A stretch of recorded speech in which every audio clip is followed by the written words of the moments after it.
Hi, I'm Marjorie Madfis, President and Executive Director. Yes, you can. I'm here today to talk with Temple Grandin about necessary skills to be successful at work. Well, I'm Temple Grandin, a professor of animal science at Colorado State University.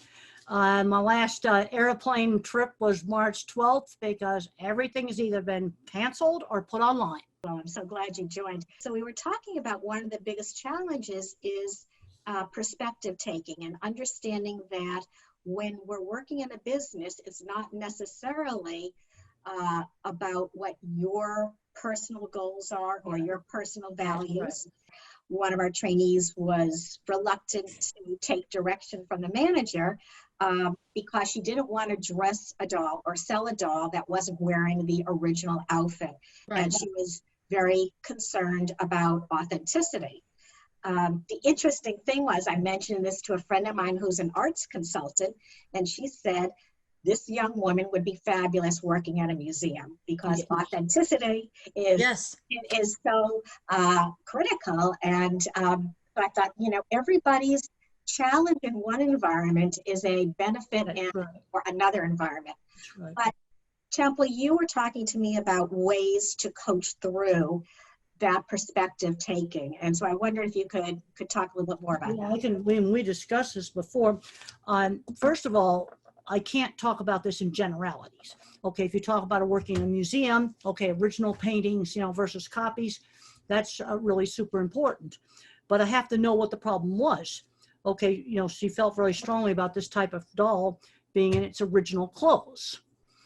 And okay, so now you can just make two categories. The doll in its original clothes, and then you could have another category, you call it something else. I'm trying to remember the name that I made up for the other kind of doll, but you call them nicely dressed. Nicely dressed, okay.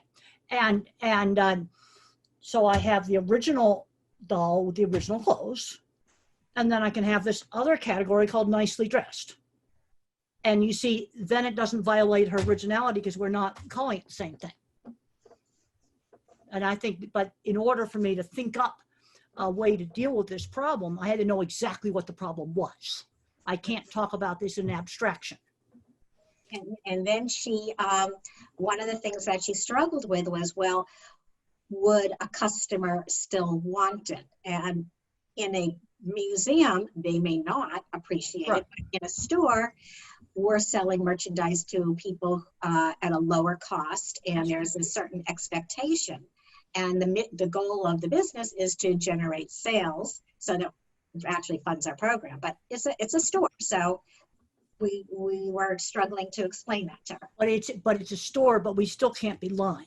You can't label the doll that's wearing the other clothing as original. That's fraud, actually. Yeah, exactly. One thing, I do a lot of work with animal welfare guidelines for different big corporations. Now, if your label says it's pasture raised, then it better be pasture raised.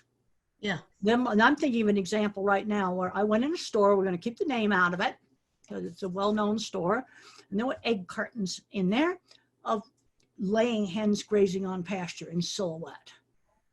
And I called up the supply chain management and I said, are those hens really outside? No, they weren't. They were in a cage-free building inside. I said, those egg cartons need to disappear. And within 6 weeks or so, when they ran out of them, they disappeared. You see, because that's not honest.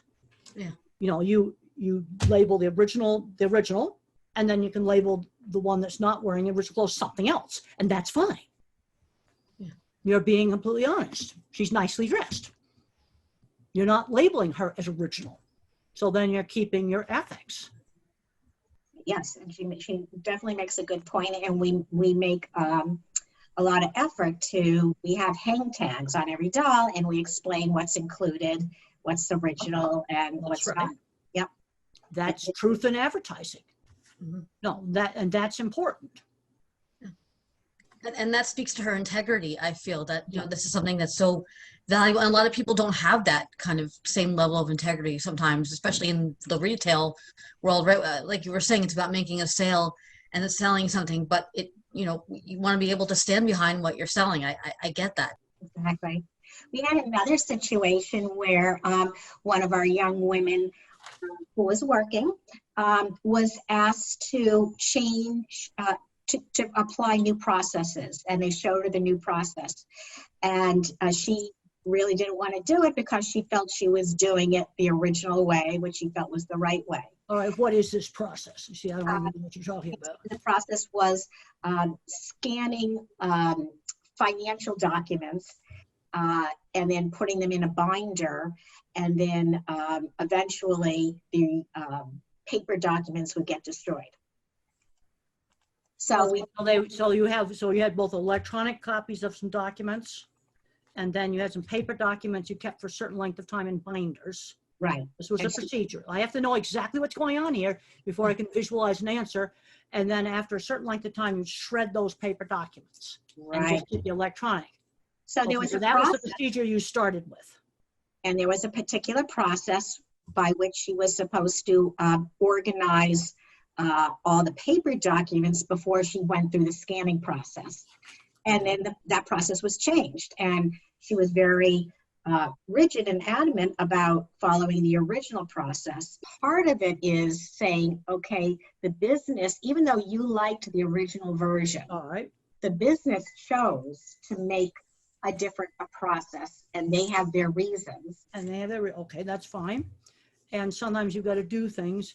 Now, one of the things that's hard for a lot of people on the spectrum is remembering sequence. I have no memory for sequence. Like when I had a job in a dairy, when I was in graduate school, they had a checklist on the wall, pilot's checklist, how to set up the milking equipment and how to take it down and clean it. And if you did it wrong, you could run soapy water into the bulk tank and run the whole bulk tank, full of milk. And so the new process, probably one thing she probably said no, is she probably couldn't remember the sequence. They said, well, the business, we're going to have to do this. Okay, now we're going to write down a checklist of exactly how to do the new process. You see, that would have helped. Now, what I used to do is I'd make my own checklist. I said, okay, now I need to just make my own set of directions of how to do this. And then after I had done the new process for several weeks, I could throw that checklist away. But in the beginning, I would need it. There's a real problem with remembering sequence. And that might be one of the reasons why she panicked at doing this. I think you're right. And most of our trainees, particularly my own daughter, has always asked for checklists. Even if it's only 3 steps, even though I feel, they could remember it, I think there's a certain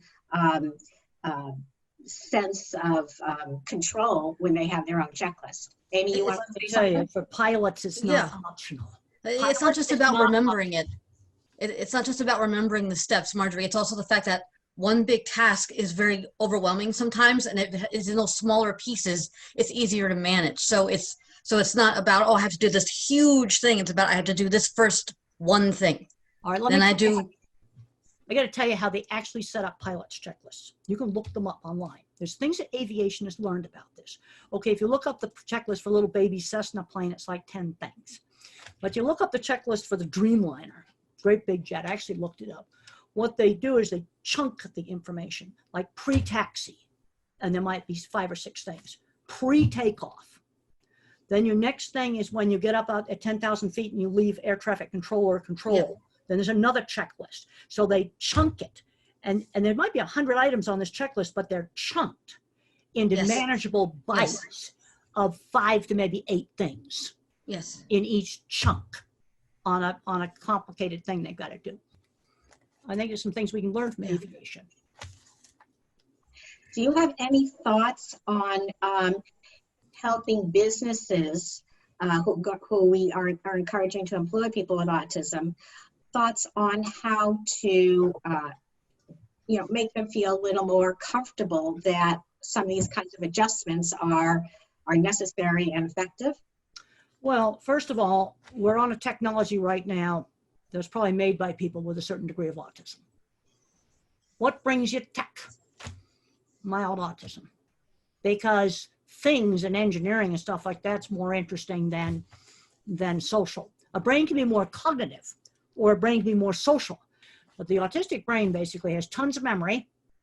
But if you're into computers, it's an Intel 286 chip. Mm-hmm. You've got no working memory. It's like a phone on one bar. but with a ton of memory. You got cloud memory, whichever cloud you like to use.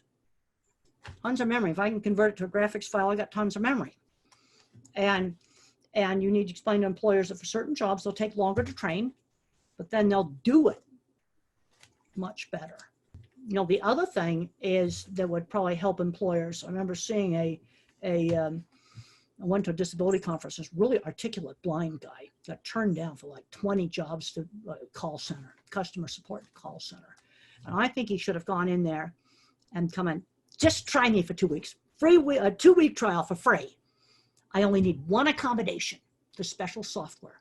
My friend will come in, we'll bring everything else, just try me. But I think what happens is the HR person panics. They think the accommodation is going to be too hard. I mean, I think something else that might help convince employers is to frame it a little differently, to say you're not just investing in this one person. This is not just about accommodating one employee. This is about the good of the company. This is about this person represents potential capital for this company. You want the company to be better.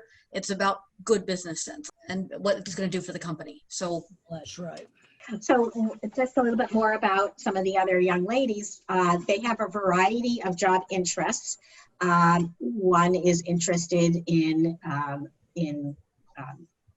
doing makeup and hair, and somebody else is interested in working with animals, and somebody else is interested in working, you know, with little children. So we have quite a range. So even though our store, we're learning skills in the environment of a retail store, we're not necessarily training people to go into retail. Okay, well, that's fine. And then that store serves as a stepping stone. And one of the things I've seen with a lot of voc rehab people is they don't differentiate where maybe bagging groceries is a suitable career for certain clients and others where it's a stepping stone. And I'm seeing people not differentiating the difference. You know, and then working in the store teaches some important skills. Talking to customers, it's one of the things they're going to learn there. You know, and then somebody wants to work with pets, maybe the first step is the Humane Society, even if that's volunteer, to learn some of those skills. Because I will tell every student, try on jobs. Okay, student wants to be a veterinarian. Have you ever worked in the vet's office? You need to find out if that's what you really want to do. Because it's also important to say, okay, I tried something and I found out I hated it. Yes. And people ask me, well, how did I get interested in the cattle industry? I was exposed as a teenager. I think part of the lack of that differentiation between a stepping stone and the job is that we're focusing on getting people on the spectrum jobs, but not fostering careers. So we're not looking at how people on the spectrum could advance in a company or in a role, right? Well, I look at careers. And I've Yes. talked to a lot of students. And I said, how did I start my freelance business in the livestock industry? One little job at a time. I remember this little tiny ranch job I did when I first started. And I was down there 5 times, making sure everything in this little tiny job was perfect because it was one of my first jobs. One of the things that we're working with our trainees on is volunteers. We have an organization here called Volunteer New York. And our trainees really need to learn how to explore careers, even if they don't have a chance to actually do them. So they first have to start doing that's right. research, right? That's good. So we're setting up informational interviews, and volunteers from a company called Regeneron are going to work with us and have sessions. So we're going to teach our trainees how to have these kinds of conversations where they're not interviewing for a job. They're trying to learn about what somebody else does and understand what they do, be able to have a conversation with a stranger, be able to ask exploratory questions. And so from there, they can say, you know, I think that sounds interesting. I'd like to talk to 2 more people in that field. So that's what we have that set up for October. No, that totally makes sense. I have a book, Developing Talents, and I talked about that years ago in the Developing Talents book. And then also I have a book, The Way I See It, which is, there's now 16 people that were diagnosed later in life, all had different jobs, all different types, ranging from tech to tour guide, to real estate sales, a veterinarian. And one of the things that helped a lot of these people to get jobs was learning work skills early in childhood, things like paper routes. And I know that's gone now. We need to find paper route substitutes, like walking dogs. I have paper route. Church volunteer jobs, that's kind of shut down right now, but it will come back. So Amy, tell us a little bit about your choice to go to consulting. Well, I started my business, Ascot Consulting, because I, been so burned in the job world and I had such negative experiences. But it ended up going in a different direction than, what I was originally pursuing. Like I started originally to be a college coach for students on the spectrum. I got a certification in that from Bank Street College, Dr. Linda Geller.